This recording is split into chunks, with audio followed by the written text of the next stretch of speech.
ఈ programme Joyce Meyer ministries partners మరియు friends ద్వారా స్పాన్సర్ చేయబడింది.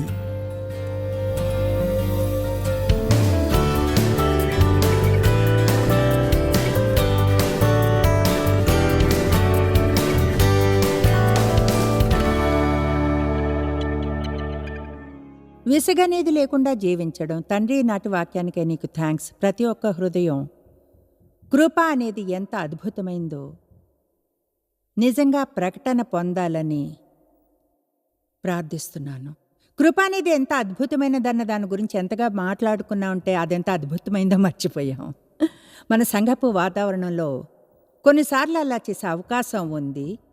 తెలుసా, మనం విషయాలను గురించి మాట్లాడతాం. ఎంతగా మాట్లాడతామంటే వాటిలోని అసలైన విలువను మర్చిపోతుంటాం. కానుకల సమయంలో ఎంత అద్భుతమైన పాటను పాడారో కృపను గురించి. ఈ వారాంతంలో మళ్ళీ పాడతాడేమో. ఈసారి ఆ పదాల మీద ధ్యానం ఉంచుదాం. కృప అనేది అద్భుతమైంది. మీకు చూపిస్తాను అది ఎంత అద్భుతంగా ఉంటుందో. మనం రోమా అధ్యాయం 5ని చూద్దాం. 6వ వచనంలో మొదలు పెడదాం. మీతో 4 వచనాలను ఈరోజు పంచుకుంటాను. నాతో కలిసి మీరు ఎక్కువ వాక్యాన్ని చూడాలి. వీటిని నెమ్మదిగా జీర్ణించుకోవాలి. తర్వాత దేవుడు తన కృపతో మన కోసం ఏం చేశాడో అన్నదాన్ని తెలుసుకుని గుర్తుంచుకోగలమా అని చూద్దాం.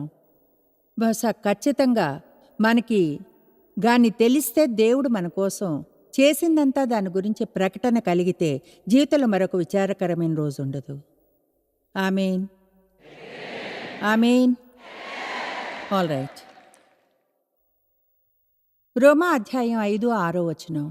ఏలయనగా మనం ఇంకా బలహీనలమై ఉండగా మనకి మనం హెల్ప్ చేసుకునే శక్తి లేక క్రీస్తు యుక్త కాలమున భక్తిహీనుల కొరకు బదులుగా చనిపోయేను. చెప్పండి, అద్భుతం. నీతిమంతుని కొరకు సహితము ఒకడు చనిపోవుట అరుదు. మంచివాని కొరకు నిజాయితీ ధారాళమైన మంచి కారణానికి ఎవడైనా ఒకవేళ చనిపోవా తెగింపవచ్చును. చూడండి, వచనం చెప్తుంది నీతిమంతుని కొరకు సహితము. ఇలాంటి మంచివాని కొరకు, అద్భుతమైన వాని కొరకు చనిపోవడమే అరుదు. అయితే పాపుల కోసం చనిపోవడం, పట్టించుకోని వారి కోసం చాలామంది తిరిగి జన్మించనే లేదు. మీరంటే తెలీదు. ఏ పని లేదనుకున్న వారి కోసం అది పూర్తిగా వేరే అద్భుతమైన రాజ్యం. అయితే దేవుడు మన ఎడల తన ప్రేమను వెల్లడిపరుచుకున్నాడు. ఎట్లనగా మనమింకనూ పాపులమై ఉండగానే క్రీస్తు మెస్సయ్య అభిషిక్తుడు మన కొరకు చనిపోయెను. అద్భుతం. మీరింకా బార్లోనే ఉండి ప్రతి రాత్రి ప్రతిరోజు తాగుతూ ఉన్నా, దేవుని గురించి అసలు పట్టించుకోకుండా, ముందే మీకోసం చనిపోయాడు, మీ పాపాలన్నిటికీ వెల చెల్లించాడు, మీకోసం ముందే గొప్ప జీవితాన్ని ప్లాన్ చేశాడు. నమ్మి పొందడం కంటే వేరే ఏమీ చేయక్కర్లేదు దాన్ని పొందడానికి. మై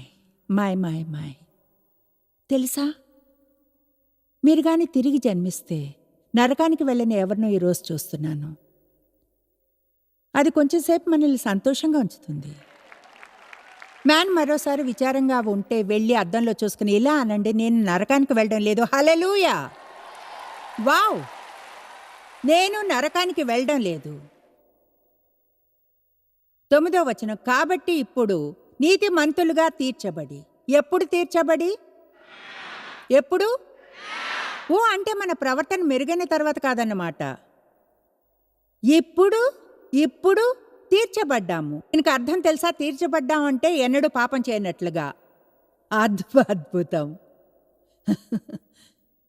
నేనెన్నడూ పాపం చేయనట్లుగా నీతిమంతురాల్ని. కాబట్టి ఆయన రక్తము వలన ఇప్పుడు నీతిమంతులముగా తీర్చబడి, నీతిగా చేయబడి, దేవునితో సరైన సంబంధంలోనికి తీసుకురాబడి, మరింత నిశ్చయంగా ఆయన ద్వారా ఉగ్రత నుండి రక్షింపబడదము. శుభవార్త, దేవునికి మీపై కోపం లేదు. హల్లెలూయా! దేవునికి మీపై కోపం లేదు. పర్ఫెక్ట్గా ప్రవర్తించని, ప్రతిసారి దేవుడేదో రాక్షసుడు అన్నట్లు వాళ్ళ మీద కోపడతాడని అనుకునే ప్రజలను చూస్తే నాకు విసిగేస్తుంది. దేవుడు మంచివాడు, ప్రేమిస్తాడు. ఆయన మీ స్వాతంత్రానికి ముందే వెల చెల్లించాడు. ముఖం మీదకు చిరునవ్వు తెచ్చుకుని తిరిగి ఆయన్ని ప్రేమించండి.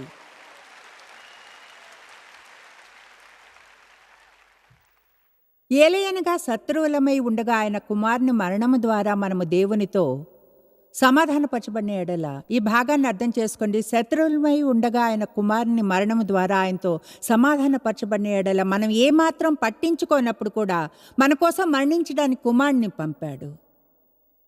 సమాధానపరచబడిన వారమై ఆయన జీవించుట చేత పునరుద్ధానము ద్వారా మరి నిశ్చయముగా రక్షింపబడుతుము, పాపపు అధికారం నుంచి రోజు విడుదల పొందుతాము. అద్భుతం! ఒక విషయం తెలుసా? దేవుడు మనల్ని ఫుట్బాల్లా విసిరేసిలా అనలేదు, ఇప్పుడు ఇక్కడ మీరు క్రిందకు రండని. మనం రక్షించబడినట్లే ఈరోజు క్రీస్తుని స్వీకరించిన ప్రజలందరూ కూడా, వందలాది మంది క్రీస్తుని పొందడానికి నిల్చున్నవారు, వాళ్ళు ఏమీ చేయలేదు, కేవలం ఇలా అన్నారంతే. అవును, నాకు అది కావాలి. అవును, దాన్ని తీసుకుంటాను. ఉచిత వరం. అవును, నాకు అది కావాలి. ఇప్పుడు అది దేవుని వాక్యపు సత్యాన్ని స్వీకరించే క్షణమే క్రియరూపంలో దేవుని కృప తెలియచేయడం అనేది జీవితకాలపు పూర్తి పాపం. ఇప్పటి నుంచి వెనుకున్న జీవితంది కాదు. కానీ దేవుడు మీ పాపాన్ని క్షమించడు. అది మీ పాపమంతటిని, రేపు చేయబోయే పాపాలు కూడా, ఆ తర్వాత ఆ మరుసటి రోజుది కూడా. అందుకనే పాపం గురించి భయపడక్కర్లేదు, ఎందుకంటే ఆ సమస్యను దేవుడే చూసుకుంటాడు. చూడు, ప్రజలతో నువ్వు అలా చెప్పకూడదు. అంటే వాళ్ళు పాపానికి భయపడకపోతే కావాలనే రేపు బయటికెళ్ళి పాపం చేయవచ్చు. లేదు, నిజంగా అలా కాదు. ఒకవేళ నిజంగా మీరు గాని తిరిగి జన్మించితే దేవునితో ఆ సంబంధం ఉంటే చేయరు. మీ లోపల నూతన సృష్టి ఉంటుంది. అందరిలోనూ మీరు ఇంకా తప్పులు చేయవచ్చును. అయితే మీకు విషయం చెప్తాను, మీరు పాపాలు చేసి సౌఖ్యంగా ఉండలేరు, పాపం చేసి సుఖంగా ఉండలేరు. ఎందుకంటే ఇప్పుడు వేరే దేన్నో పొందారు. మీ లోపల నూతన నియమం కార్యం చేస్తుంది. ఎంతగా ఆ నూతన ఆత్మను పోషిస్తే అంతగా ఆ నూతన ఆత్మకు సరైన వాక్యాన్ని ఇవ్వగలుగుతాం. అది బలపడుతుంది, మరింతగా బలపడుతుంది. ఎంతగా బలపడితే మనల్ని అదుపులో ఉంచుకోవాలనుకునే పాత శరీరానికి అసలు ఛాన్సే ఉండదు. ఒకవేళ సిలువకు శత్రువులుగా ఉన్నప్పుడు, ఇప్పుడు మీలో కొంతమంది జీవితంలో కొన్ని ఘోరమైన సమస్యలతో పోరాడుతున్నారు. టెంపర్, పగ, ద్వేషం, క్షమాపణలేమి, అలవాట్లు, బానిసత్వం, అన్ని రకాల వాటితోనూ. దేవుడికి మీ మీద కోపం అనుకోవాలనుకుంటాడు అపవాది. దేవునికి మీకు మధ్య అగాధాన్ని ఏర్పరుస్తాడు. దేవుడే ప్రేమ అదేదో ఆయన సోమవారం చేసి మంగళవారం నాడు చేయింది కాదు. అదేదో మనం మంచిగా ఉన్నప్పుడు చేసేదో లేక చెడుగా ఉన్నప్పుడు మానివేసేదో కాదు. దేవుడు ఎల్లప్పుడూ ప్రేమిస్తాడు. ఆయన్ని పట్టించుకోవడానికి ముందే ఎంతో ప్రేమించాడు కనుకనే మన కోసం మరణించడానికి తన కుమారుని పంపాడు. కనుక మనం ఎంతగా ఇప్పుడు విడిపించబడ్డామో, ఇంకెంతగా ప్రతిరోజు పాపపు అధికారం నుంచి విడుదల పొందగలమో చూడండి. పాపానికి ఇకపై మీ మీద అధికారం ఉండదు, ఎందుకంటే ఇప్పుడు పాపం మీకు యజమాని కాదు, కొత్త యజమాని ఉన్నాడు. ఇప్పుడు ఎంతగా మీరు అది తెలుసుకుంటే అంత తక్కువ పాపం చేస్తారు. శుభవార్త. విశ్వాసం ద్వారా కృపచేతనే రక్షింపబడి ఉన్నారు. ఎఫ్ఎస్సీ 2:8-9 ఎలా జీవించాలో బోధిస్తాను.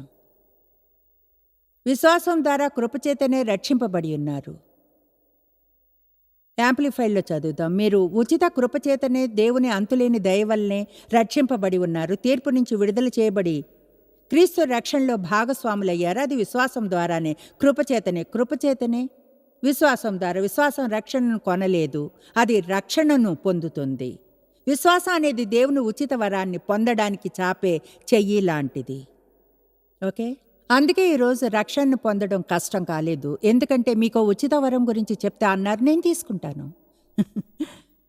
కొంతమంది గట్టిగా అరిచి అన్నారు, నాకు దానికి అర్హత లేదు అని. ముందుగా నన్ను నేను సరి చేసుకోవాలి. మీరు ఒక ఫ్రీ గిఫ్ట్ని కొనడానికి చూస్తున్నారు, కొనలేరు. ఉచిత వరాన్ని కొనడం సాధ్యమయ్యే పని కాదు. మన శరీరానికి ఎంతో అవమానంగా ఉంటుంది. ఎందుకంటే శరీరం సంపాదించే అర్హత పొందాలనుకుంటుంది. ఆ పరువు తనకే కావాలంటుంది. దేవునితో నాకు ఈ గొప్ప సంబంధం ఉంది, ఎందుకంటే నేను ఫలానా, నేను అది, మరింకేదో కాదు. మనం ఇంకా పాపులుగా ఉన్నప్పుడే మన కోసం మరణించాడు. ఉచిత కృపచేతనే రక్షింపబడ్డారు. దేవుని రక్షణలో భాగస్వామిగా చేయబడ్డారు. ఆ వచనాలను బ్యాకప్గా చూపించండి ప్లీజ్. విశ్వాసం ద్వారా క్రీస్తు రక్షణ యొక్క భాగస్వామిగా చేయబడ్డారు. ఇది మీ వలన కలిగినది కాదు, అది మీరు స్వయంగా చేసినదో లేక కష్టపడినందునో రాలేదు, కానీ అది దేవుని వరమే. 9వ వచనం, అది క్రియల వలన కలిగినది కాదు, నియమాలు కోరిన ప్రకారం చేసినందున కాదు, కనుక ఎవడునూ అతిశయపడ వీలు లేదు. ఎవరైనా దాని గురించి గర్వపడ్డానికో లేక స్వయానికై మహిమను తీసుకోవడానికో. మనం రక్షించబడింది ఇలానే. మీకు తెలుసా, నిజం చెప్పాలంటే చాలామందికి దాంతో సమస్య ఉండదు. అంటే అదెలా అంటే, మీరు ఇలా ఉన్నారు, అవును, ఆమేన్, అవును, ఓ మహిమ, అవును, నేను రక్షణ పొందాలి. ఓకే, ఇప్పుడు కొలస్సా 2:6 దీన్ని చూడండి. ఇక్కడ విషయాన్ని చెప్తున్నాను. కావున మీరు క్రీస్తు యేసును అంగీకరించిన, ఆయన్ని ఎలా అంగీకరించాం? కృపచేత, విశ్వాసం ద్వారా. కావున క్రీస్తు యేసును అంగీకరించిన విధముగా మీ జీవితాలను క్రమంలో ఉంచుకుని ఆయన యందు వేరుపారిన వారే ఆయన యందుండి నడుచుకొనుడి. ఇప్పుడు ఇక్కడుంది సందేశం. ఎలాగైతే క్రీస్తుని అంగీకరిస్తామో అలానే మనం జీవించాల్సి ఉంటుంది. ఇంకా మీకు తెలియదు ఎలా. అక్కడ వాక్యం తెలిసిన కొందరు అంటున్నారు గొప్పగా ఉంది. అయితే అదెంత గొప్పదో మీకు తెలియదు. ఎందుకంటే నేను ఇప్పుడు చెప్పింది అర్థం అయ్యి ఉంటే అది ఒత్తిడిని తీసివేస్తుంది. ఇప్పుడు ఒకసారి సడన్గా మీ ప్రయత్నంలో, మీ ప్రయాసతో జీవించరు. నేను నా కష్టపడడంతో జీవించను, నా ప్రయత్నంతో, నా ప్రయాసతో. తర్వాత ఎప్పుడు విసుగు చెందడం, ఎందుకంటే నేనేం చేసినా సరే పని చేయకపోవడం వలన. ఎంతమంది స్వయంగా బాగవ్వాలని ట్రై చేశారు? ఎవరైనా ఎన్నడైనా ఇలాంటి సెషన్కి వెళ్ళారా? ఎవరో ఏదో బోధించడం విని నేరాభావం కలిగిందా? ఓ నా దేవా, అవును, నాకు దాంతో సమస్య ఉంది, ఇంటికి వెళ్ళి మారాలని ప్లాన్ చేసుకున్నారు. ఎవరైనా అలా చేశారా? ఎంతమంది మారలేదు?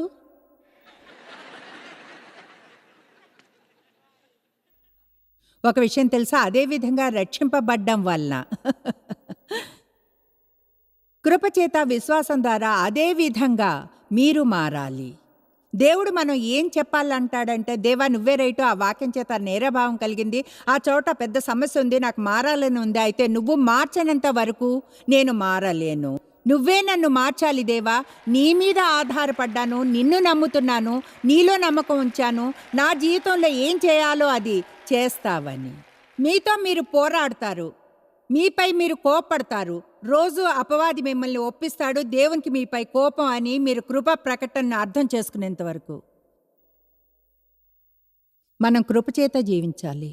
ఇప్పుడు చూడండి, ఇదంతా పూర్తి చేయడానికి నాకు 4 సెషన్లు పడుతుంది. ఒక యవనస్త్రాలు అంటుంది, అవును, అవునవును.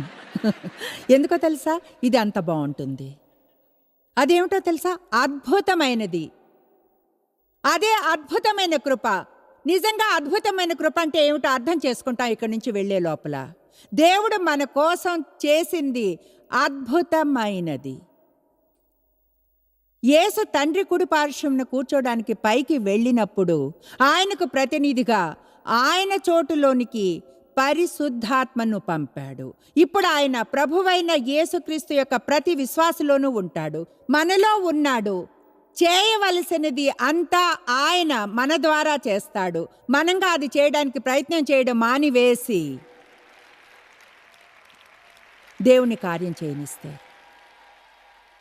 మీరు 25 ఏళ్ళు ప్రయత్నించి చేసిన దానికంటే ఎక్కువగా దేవుడు మీలో 5 నిమిషాల్లో చేయగలడు. ఎందుకంటే దానంతటికీ కావాల్సింది ఒక ప్రకటన. కావలసినంత ఇన్ఫర్మేషన్ ఉంది, కావలసిందంతా ప్రకటనే. అంటే మన దేశంలోని సమాచారంలో మునిగిపోతున్నాం, మనకి ప్రకటన కావాలి దేవుని వాక్యం మీద. ఆమేన్. బహుశా వారాంతంలో వాక్యాన్ని బోధిస్తున్నప్పుడు దాని మీద అభిషేకం ఉంటుందని, అది గుడ్డి కళ్ళను తెరిచేలా చేస్తుంది.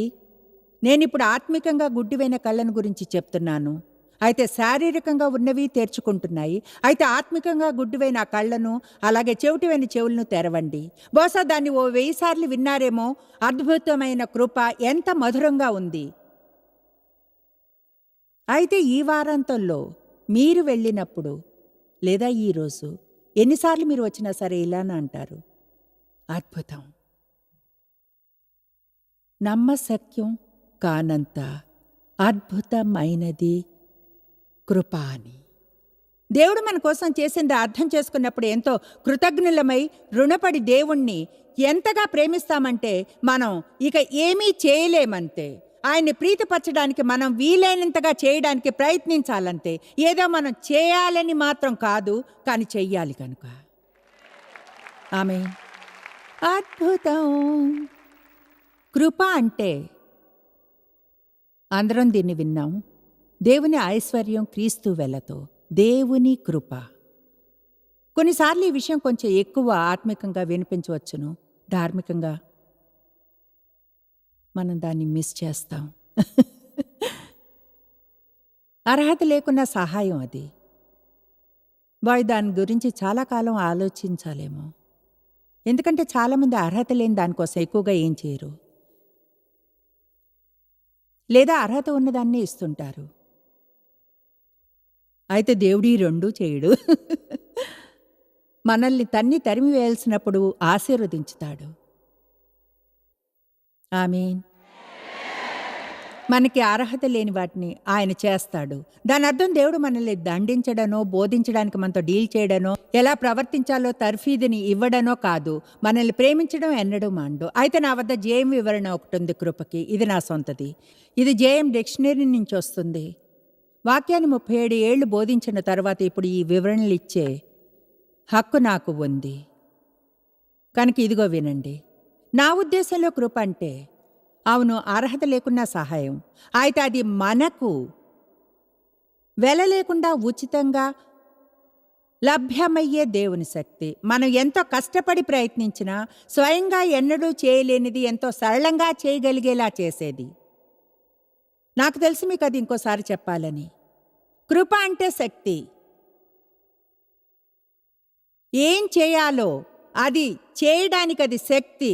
అయితే ఎలాంటి కష్టము ప్రయత్నం చేయకుండా చేయగలిగేది, దేవుని విశ్రాంతిలో చేసేది, సరళంగా చేయగలిగేది, అది ఒక ఉచిత వరం.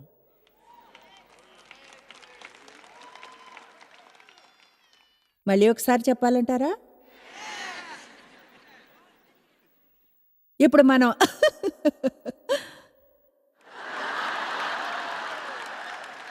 నాకు తెలుసు మీ చిన్న శరీరం అరుస్తుందని. ఓహా, అవును, నేను చేయవలసిందేదో ఖచ్చితంగా ఉంది.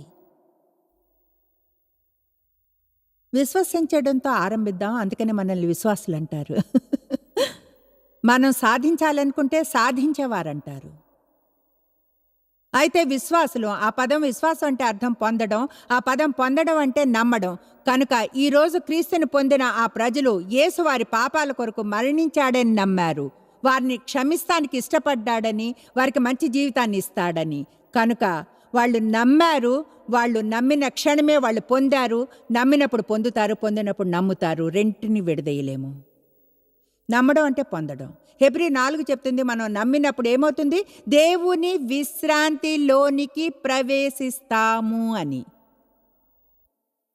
నా మీటింగ్స్లో వినోదం ఉంటుంది. ఎందుకో తెలుసా? ఓ మై గాష్, నేను ఇది ముందుగా ఆరంభించినప్పుడు ఒత్తిడిలో చచ్చిపోతాను అనుకునేదాన్ని. అంటే అంత కష్టంగా ప్రార్థించేదాన్ని. మీటింగులకు రావడానికి ముందు అలసిపోవడంతో ముందే సగం చచ్చిపోయినట్లు ఉండేది. ఎవరితోనూ మాట్లాడను, నేను ఇది చేయను, అది చెయ్యను.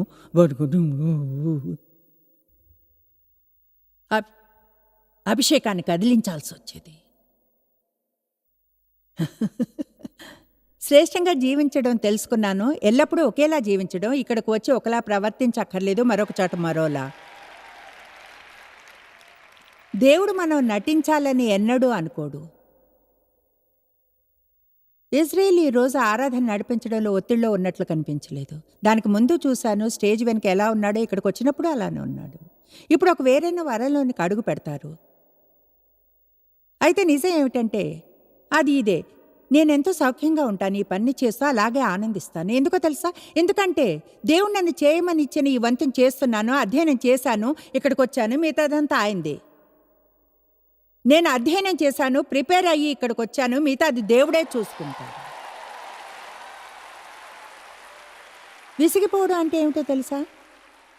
మీరు చేయలేనిదేదో చేయడానికి ట్రై చేయడం, మీరు జరిగించలేనిదేదో జరిగించే ప్రయత్నం చేయడం. నేను ఈ పని చేయడం ఆరంభించినప్పుడు అందరినీ నాలా చేయాలనుకున్నాను. అది నన్ను చంపేసింది. ఎందుకంటే వింతగా చూసేవారు, బహుశా కొంతమంది లేచి వెళ్ళిపోయేవారు, తెలుసా, బాత్రూమ్కి వెళ్ళేవారు లేదా వేరే ఎక్కడికో. అయితే అపవాది నాతో అనేవాడు, వాళ్ళకి నీ బోధన నచ్చలేదు. అవును, నేనంటే వాళ్ళకి ఇష్టం లేదు. ఓ దేవా, వాళ్ళకి నేనంటే ఇష్టం లేదు. అప్పుడు చూడండి, బహుశా ఏదో చెప్పాను, ఎవరో మూతి తిప్పారు, నేను ఇంకేదైనా చెప్పడం మంచిది అనుకున్నా. నన్ను ఇష్టపడడానికి అన్ని ట్రై చేశా. ఒకరోజు నిర్ణయించుకున్నాను, ఏమిటో తెలుసా? దేవా, వాళ్ళు నన్ను ఇష్టపడేలా చేసే బాధ్యత నాది కాదు. నా బాధ్యత అంతా బయట అక్కడికి వెళ్ళి నువ్వు చెయ్యమన్నది చేయడమే. కనుక దేవా, ఎవరైనా నన్ను ఇష్టపడితే అది నీ వల్లనే అవ్వాలి.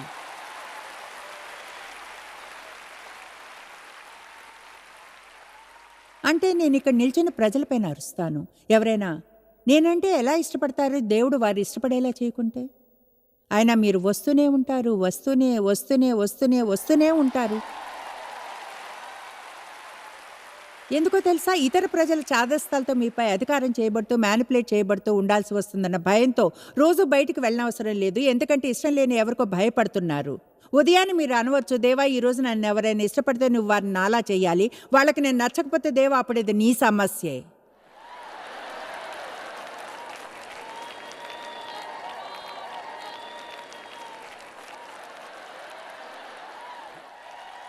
కనుక చెప్తున్నాను, మీకు వేరే ఎంపిక లేదు. నన్ను ఇష్టపడ్డం కంటే ఆ పని దేవునికి ఇచ్చాను. కనుక ఈరోజు ఫ్రీగా ఉంటాను. ఎందుకంటే నా జీవితంలో ఎవరు నాకు అవసరమో, నాకేం కావాలో అవి దేవుడు నాకు ఇస్తాడని ముందే నమ్మాను. కనుక నాకు ఎలాంటి ఒత్తిడి లేదు. ఈరోజు కానుకలు తీసుకునేప్పుడు ఒత్తిడిలో ఉన్నట్లు ఉన్నానా? ఎవరి మీద ఎలాంటి ఒత్తిడి పెట్టలేదు, మ్యానిపులేట్ చేయలేదు, అధికారం చేయను. ఎందుకో తెలుసా? ఎందుకంటే దేవుడు కానీ దీన్ని ఆర్డర్ చేస్తే ఆయనే వెల చెల్లిస్తాడు. మీ డబ్బులు పొందడానికి వింతైన ఆటలు ఆడక్కర్లేదు. ఇస్తారు, లేకుంటే లేదు. మీరు ఆ పని చిరునవ్వుతో చేయాలి. ఎందుకంటే మీరు మంచి భూమిలో నాటుతున్నారని, మంచి ఫలాన్ని ఇస్తుందని, దానిలో భాగంగా ఉండాలని నమ్ముతున్నందున. ఆమేన్.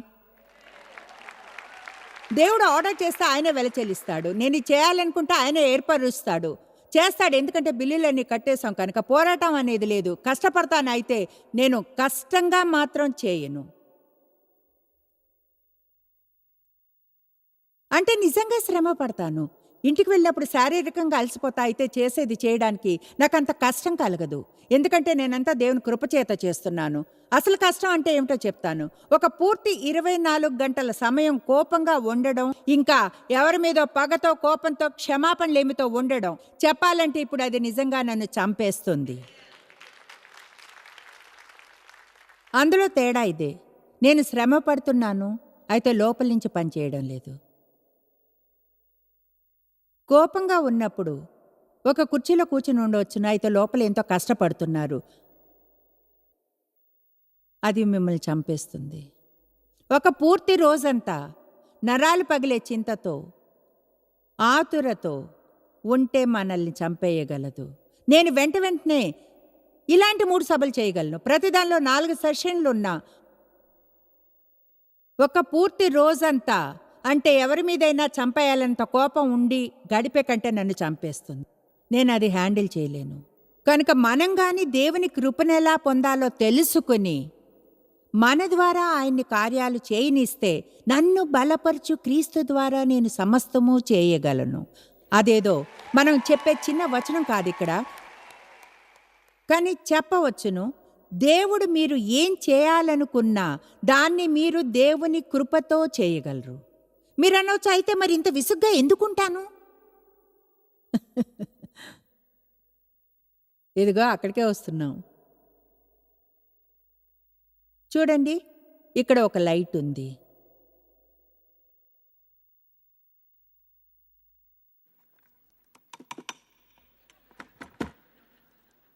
మరి ఇక్కడ వెలుతురులేదే, ఇదొక లైట్. వెలుగును ప్రకాశిస్తూ ఉండాలి. అయితే వెలిగేది గట్టిగా అరవడానికి. ప్లగ్ పెట్టి లేదు. ఓ దీనికి ప్లగ్ పెట్టాల్సిందే. ఓ ఓ ఇది చాలా ఈజీ. ఓకే, అదిలా ఉంటుంది. ఇక్కడ కానీ పవర్ వచ్చే ఆధారం ఉంటే ఆ పవర్ ఆధారం దేవుడు. కమాన్, కొంతమందికి అర్థమైంది. చూసారా ఎంత తెలివైన వారో? ప్రకటన. ఇదిగో ఇక్కడ ఒక పవర్ సోర్స్ ఉంది. ఒకవేళ ప్లగ్ పెట్టకపోతే అది లైట్ తప్పు కాదు. కనుక మనం ఏం చేయాలంటే మనం ప్లగ్ని పెట్టాలంతే. విసిగిపోయినట్లు ఫీల్ అయిన ప్రతిసారి ఒక్క క్షణం తీసుకుని ప్లగ్ని పెట్టండి. అలసిపోయామని ఫీల్ అయిన ప్రతిసారి ఒక క్షణం తీసుకుని ప్లగ్ని పెట్టండి. ఉదయాన్ని నిశ్చయంగా ఫుల్ ఛార్జ్ అయ్యామని నిశ్చయించుకోకుండా బయటకు వెళ్ళే ధైర్యం చేయకండి. మీ బ్యాటరీలన్నీ ఫుల్గా ఛార్జ్ అయిన తర్వాతే. జీవితంలో అందరికీ 2 ఎంపికలుంటాయి. జీవితం అంతా విసుగుతో నిండిన జీవితాన్ని జీవించడం, లేదా వినయంగా ఉండి దేవుణ్ణి సహాయం చేయమని అడగడం. మనకి హెల్ప్ చేయడానికి ఆయన ఉచిత కృపావరాన్ని పొందవచ్చును. మనం సరిగ్గా చేయవలసింది అదే. మీరు ఎన్నడూ తెలుసుకోలేనంతగా జాయిస్ మేర్ మినిస్ట్రీస్లో మీరు మాకెంతో ముఖ్యం. మిమ్మల్ని అభినందిస్తున్నాం. మా ప్రపంచ వ్యాప్తపు మినిస్ట్రీ సాధ్యం అయ్యేలా చేసే మా ఫ్రెండ్స్ మరియు పార్ట్నర్స్ కి థ్యాంక్స్. అందరం కలిసి ఆకలిగొన్న వారికి భోజనం పెడుతున్నాం, బీదలకు బట్టలు ఇస్తున్నాం, సువార్తను దేశాలకు చాటుతున్నాం. మమ్మల్ని కాంటాక్ట్ చేయండి లేదా joycemeer.org ఈ రోజే విజిట్ చేయండి. మీ ప్రార్థన విన్నపాలను కొరకు, అలాగే మరిన్ని సాధనాలను గురించి తెలుసుకోండి. జాయిస్ మేర్ షెడ్యూల్ ని చూసి భాగస్వామిలో భాగమవ్వండి, క్రీస్తు ప్రేమను ప్రపంచమంతటా పంచుకోవడానికి.